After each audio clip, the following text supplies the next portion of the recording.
Here comes the, here comes the, here comes the. Y'all don't really want it like that. Yeah. Here comes the, no. Here comes the, oh. Here comes the. Y'all don't really want it like that. Yeah.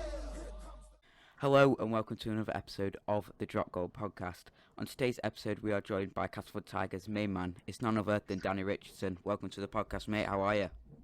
Nice one, mate. Yeah, all good. All good. How are you? Not too bad myself. Right, let's start without wasting any more time. Let's begin. So, growing up as a young lad in Widnes, which sports were you initially interested in and when did rugby come into your life? Obviously, Widnes is a small town, mainly footy and rugby. Yep. So straight away, from the age of like 4, I was involved in football and rugby.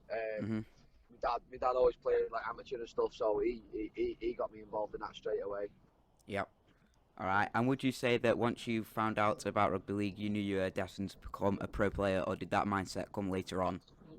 No, obviously, from when you were a kid, you just play because you love the sport and stuff.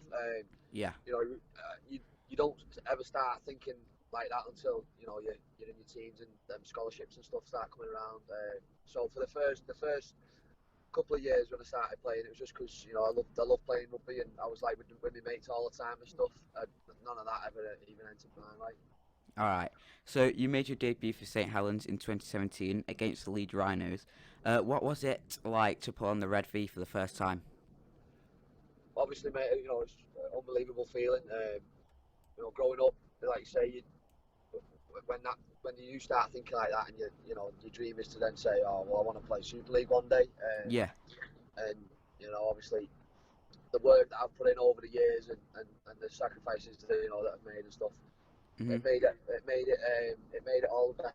And like you say, putting that red V on, it's such an iconic shirt. Yeah. And playing in front of how many thousand people against Leeds on a Friday night on Sky, and winning as well. It was all exactly, like, it was all just like, I'm looking for the word, but it was obviously an unbelievable feeling. Yeah, definitely. So, having played just 3 times in your first season with the Saints, you joined the Sheffield Eagles on dual registration deal. What was it like playing for a club where you hardly knew any of the lads and never really trained with the squad either? Yeah, it was obviously a bit of a challenge. Literally going down there on the Monday or the Tuesday. Having 2 sessions with the lads before we played on the Sunday. Being an halfback, you've got to know all the moves, the names of the calls, everything, and you're expected to lead your team around the field. And to only have like two sessions was obviously a bit difficult. But the lads that were class, and Mark Aston, who was the coach at the time, he just said, "Listen, mate, obviously, we're not putting too much pressure on you. When you just come, and things like that, and just go out and enjoy yourself." And obviously, I did, and we put on a bit of a clinic that day and scored a couple of tries.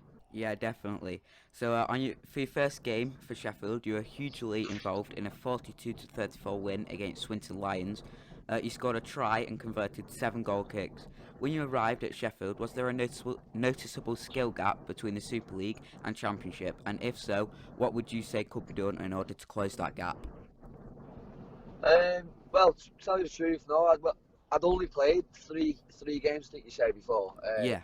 Before I went and played, so I sort of I wouldn't have said I noticed it that much that there was a difference in skill. There certainly wasn't a difference in physicality and things like that. There's obviously the Championship's full of tough lads, and yeah, it was definitely on the same level physicality wise, but maybe just a little bit slower. But yeah. Alright, so moving on in your career, in July of 2018, you were selected for the England Knights performance squad. What was going through your head when you found out you could represent your country? Obviously, like you say, growing up, you want to make your Super League debut, play Super League and stuff. But at the same time, you want to represent your country, and whether that any sport, any kid just wants to play for the country. Yeah. And although it's not, the Great Britain or the England top squad, to get called up for the Knights, well, I was over the moon, and I was buzzing to pull on that England jersey, and hopefully it can lead me on to pulling the top squad jersey on. Definitely. And how did your family and friends react when you told them you'd be representing England? Yeah, obviously they were made up. Felt the same as me. They were so proud. My family have supported me, since I was a kid, and took me everywhere and done everything for me. And if anything, it was sort of a, like a thank you to them. And it was a showcase of their hard work that they put in for me as well at the same time. Definitely. Now, in 2019, you went on dual reg again to the Leeds Centurions, I believe. What impact does dual reg have on a player, and is it an aspect of the game which helps grow a player? I'd say for a young lad who's not played Super League or has only played a couple of games, like when I went to Sheffield the first time, it can do you the world of good. Yeah. But obviously for me, I went after playing 34 games in the Super League, getting in the dream team, and playing in the 2 semi-finals, like 5 minutes away from a grand final, and then to go and play dual reg, it was like, bit of obviously a kick in the teeth kind of thing, and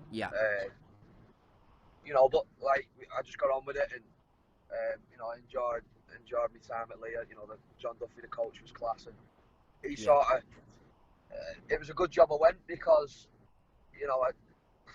when I went, I wasn't obviously in the best place. I was feeling down. I wasn't confident as I was the previous year, and obviously I spoke to him, and he just really sparked me the love for the game again. I just come back then and wanted to play, and that's sort of why I pushed sort of for a move, and because I just wanted to play rugby, and that was down to him. He got me back in the headspace that I should be in. So for anyone, either way, if you've played or you haven't, I'd suggest if you need something to give you a boost or a couple of games and stuff, it's perfect for you. So. Definitely.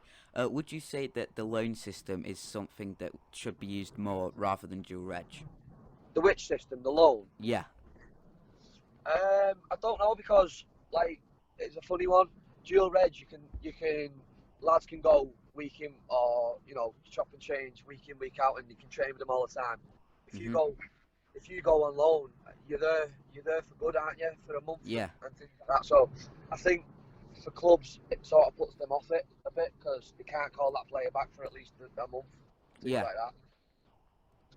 Alright, so in 2019 you also represented England in a game against Jamaica Rugby League at Headingley.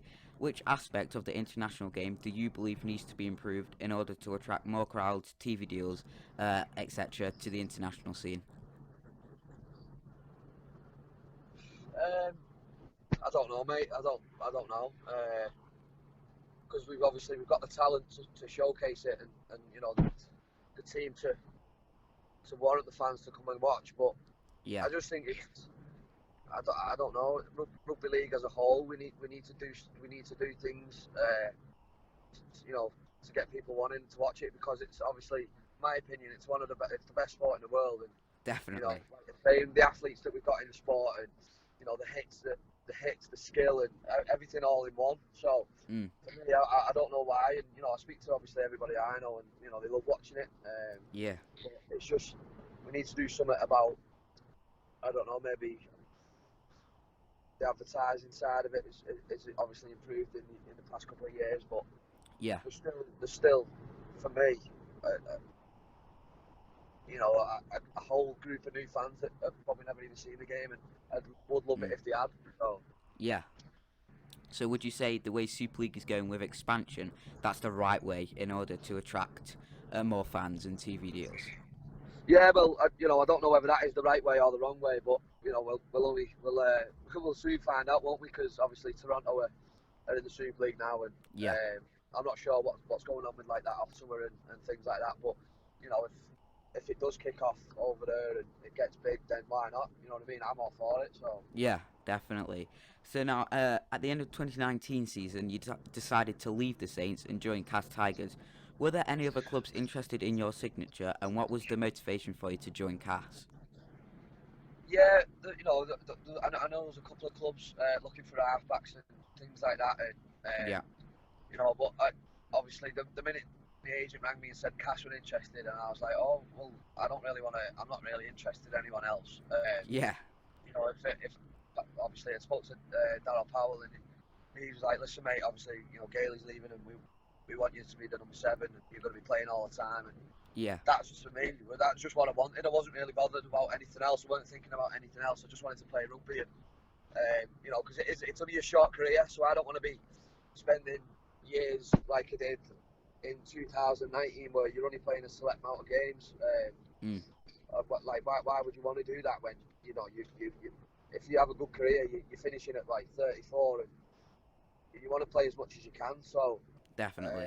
When obviously when I spoke to him and he said, listen, the plans for you, I was like, right, Sam, yeah, let's get it sorted. Definitely. So far in the 2020 season, Cas Tigers have impressed. What are Castleford Tigers' goals for the 2020 season? Just to win silverware. We want to win everything. If we know we've got the squad we've got is capable, and you know when everyone's fully fit, you know the likes of we beat St Helens this year, we beat Wigan. Yeah. You know we were 1 point off Warrington, and you know we're right up there. So you know, me saying our goals are to win silverware is not an unrealistic goal. I don't think anyway. No, definitely not. So when it comes to game day, how big of a part does video analysis and watching the opposition team play in the week leading up to the game, how big of a part does that play to make sure the team has the biggest chance of winning? Yeah, it's massive now. Obviously, everything we do is video based, so we'll video training sessions, we video obviously games. We'll have video from the opposition, so we'll do a lot of video, and you know that's a big part of the week lead up to games. You know, looking at ways you can unlock their defence and ways to stop their attack. And it's, you know, obviously every club will do the video and things like that. So yeah. All right, and how much of your own game do you analyse from the previous weeks in order to improve? Yeah, so I'll, obviously, if I've played on like a Friday or whatever, you know, Millsy the analysis guy at Cass is class. He's like a wizard on the computers and stuff. He'll have them up there like the next day or the Monday. So you know, the lads will sit there and we'll all sit there and just watch through the game ourselves. And you know, obviously, there's things I can pick up on, and then I'll speak to obviously Parley and Shez and Danny Orr, and they've picked on other things. And it's just like me trying to, you know, become the best player that I can, and obviously getting the help off them is you know, to me there's no better place for me to get that. So definitely. So with the recent news that Super League will be returning in August, how have you managed to stay fit and motivated during lockdown, and how has the whole squad managed to keep in touch with each other? Yeah, so obviously, you know, it has been tough at times, just go training on your own on the field and stuff like that, and you know, when it's raining in the middle of June or whatever, and it's supposed to be summer, but you know, you just gotta keep going, haven't you? You know, there's always going to be a light at the end of the tunnel, and that's sort of what I just said to myself anyway. And in terms of like keeping in touch, you know, we've been on Zoom calls every week, and we've sort of like, you know, been on them and good to see all the lads' faces, and you know, the WhatsApp's been constantly going, and you know, we've done all right to keep in touch. So I'm looking forward to getting back in and seeing them now, though. Definitely. So what routines are you and the Cas squad putting in place now in order to be fit for the restart? What's that, sorry, mate? What routines are you and the Cas squad putting in place now, now that you know that Super League will be returning? Yeah, so obviously, still just training, obviously away from the club on our own with the sessions that Jamie Bell, our 7 conditioning coaches, give us. You know, and we're just obviously slowly building into. I think it's the 20th. We're back in training. So the sessions that he's sent us over, we'll just keep doing them. Now, just to, you know, make sure we're flying on the 20th then when we go back in. Definitely. So with the news that Super League will be restarting, is there any indication on when the Championship and League One will also be starting up again? I've no idea. You know, I've got a couple of mates that play the Championship, and I think they're a bit. They don't know what's going on themselves, and I think that's all a bit up in the air, isn't it? But I'm sure we'll soon find out. Definitely. So to finish off the podcast, we'll do some quick fire questions. So let's get started. Question 1, who has the worst dress sense in the cast squad? The worst, I'll say Jesse Senelafeu. Definitely. Question 2, who'd win in an arm wrestle between Justin Holbrook and Darryl Powell? I'm going to go for Powell. Who's the first to have a pint after a match? I'm going to say Truey, Jake Truman. Alright, question 4, which player fancies themselves the most? Jax O'Neill. Question 5, what do you prefer, Indian or Chinese food? Chinese. Question 6, who's harder to tackle, a huge prop or a nippy halfback? I'd probably say a prop. I'll say a prop. Alright, question 7, which do you prefer, cats or dogs? Dogs. And finally, question 8, which do you prefer, football or rugby union? Football. Alright, that's it for today. Before we finish off the podcast, do you have anything you'd like to say to any of the young listeners who are trying to make it in the world of rugby league? Yeah, just, keep enjoying the game, if you're playing it, and keep a smile on your face. That obviously it's a tough old road, but if you do want to get into it, and you're serious about it, you've got to make sacrifices and just train hard, and you'll get where you want to be. So definitely. So thanks for joining us today, Danny. It's been an honour. I'm looking forward to seeing you and the Cas lads back out on the field soon, and I'm definitely looking forward to seeing what the Cas Tigers can do this year. They have impressed so far. Once again, thanks for joining us on the podcast. Stay safe, and hopefully I can get you on the podcast again in the future. All the best, mate. Cheers, mate. Nice one. Cheers. Have a good one, mate. Cheers. Here comes the, y'all don't really want it like, yeah. Here comes the, no. Here comes the, oh. Here comes the, y'all